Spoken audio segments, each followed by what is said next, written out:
Hi, and welcome back to U.S. History with me, Mr. Snyder, and today we're going to take a look into a chasm of the Cold War, kind of a microcosm called the Korean War, also known as the Forgotten War, because it happened so close to World War II, and not a lot of people talk about it. So, in summary, Europe was our first focus in the Cold War, with Germany and Eastern Europe turning into satellite states. But in the early 1950s, the U.S. involvement in the Korean War makes East Asia a hotspot in the long, hard Cold War struggle. And even today, the division between North Korea and South Korea remains a source of international tension. So, this all starts in the context of China. At the end of World War II, China resumes their civil war. And the U.S. is going to help because we don't want them to fall into the communist hands. So we fund the nationalist forces, who are led by Chiang Kai-shek, also known as Zhang Jixi, but in the U.S. he's known as Chiang Kai-shek. And this is part of the Truman Doctrine. We don't want China to fall into communist hands. So we give almost over $4 billion worth of aid, most of which is military equipment. And unfortunately, Chiang's regime was corrupt, and a lot of officers in his regime used the money to line their own pockets, and they stole a lot of the money. The Soviet Union funds the communist forces in China because they want China to become communist. Stalin gives them confiscated Japanese weapons from World War II, and they were led by Mao Zedong. And finally, in May of 1949, the communists are able to take over all of mainland China. Chiang and his government moved to the island of Taiwan, which is the large island off to the east of China. There's been no treaty signed to officially end the war, so both governments claim to be the official government of China. Taiwan, their real name, is called the Republic of China, and China is the People's Republic of China. So our containment policies fails pretty much because the U.S. politicians, they want to blame Truman and say that he didn't give enough aid to Chiang, even though Chiang was using the aid incorrectly. And now over a third of the world's population and a fourth of the world's landmass is communist, China and the Soviet Union being the large portion of that. So a brief history of the Korean Peninsula.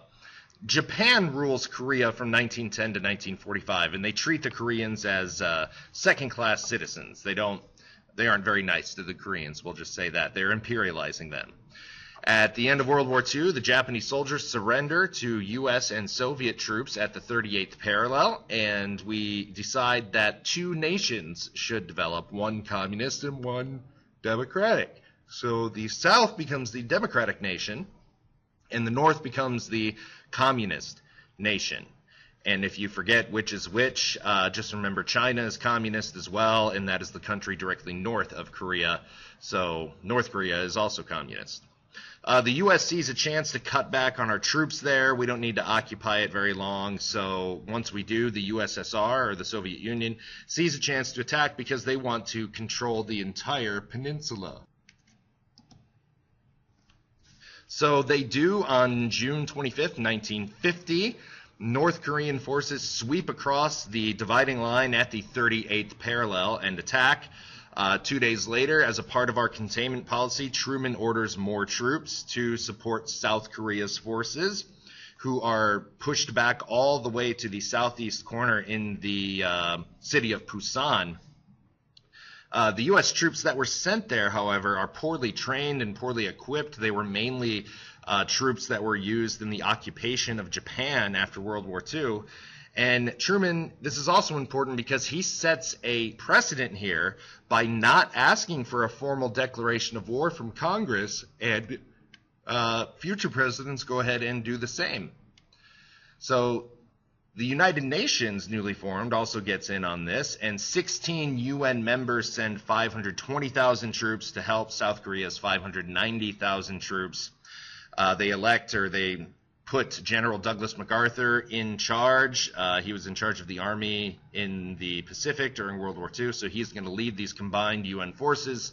And like I said, the South Korean troops, and we meet them at the city of Busan in order to fight our way back across the peninsula.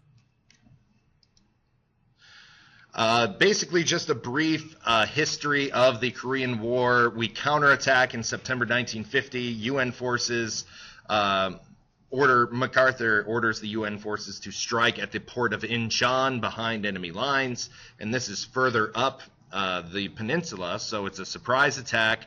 It's a huge success, and by 1950, in October, we are driving the North Korean forces back north of the 38th parallel.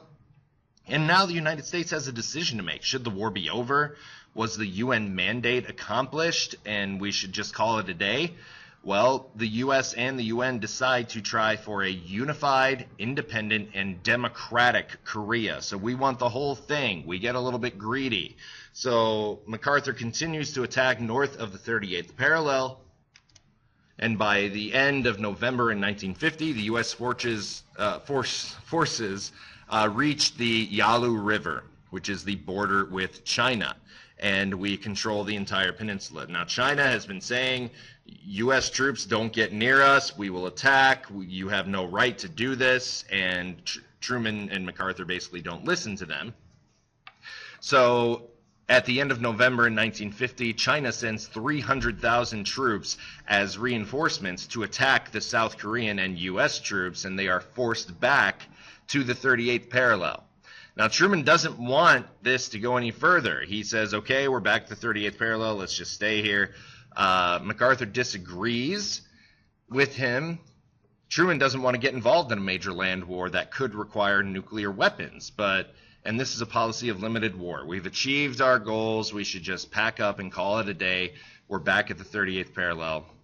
So since MacArthur disagrees, he sends a letter to the House Republican leader in Congress attacking the president's policies, and this letter is leaked, and the president reads it and fires Truman fires MacArthur for insubordination. It was a shock to the American people. They love MacArthur, and he comes home a national hero. A lot of people disagreed with Truman, but you can't blame him for what he did. And the war eventually becomes a stalemate at the 38th parallel.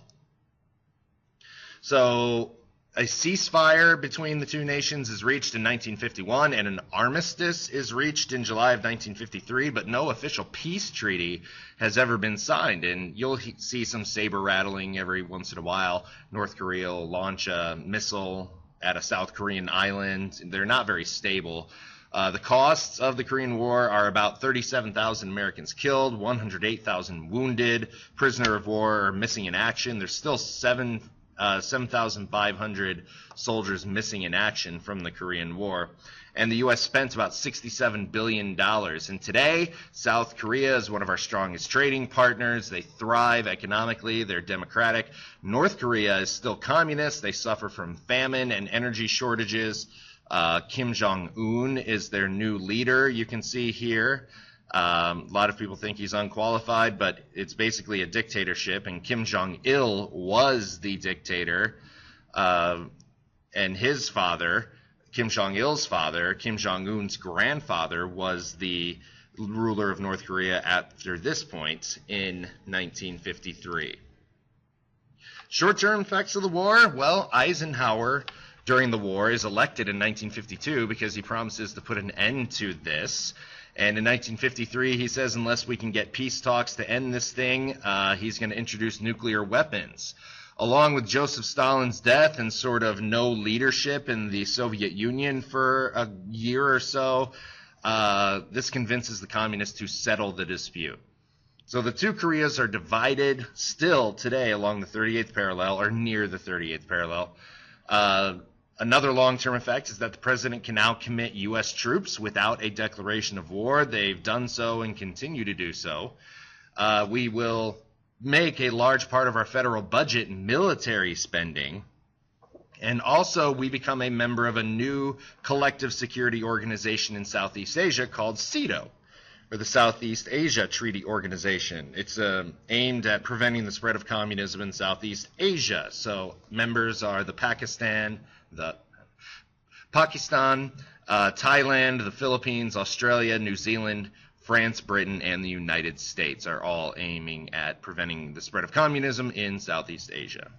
That's all I have for you today. Be sure to fill out your learning targets and bring them back to class with any questions.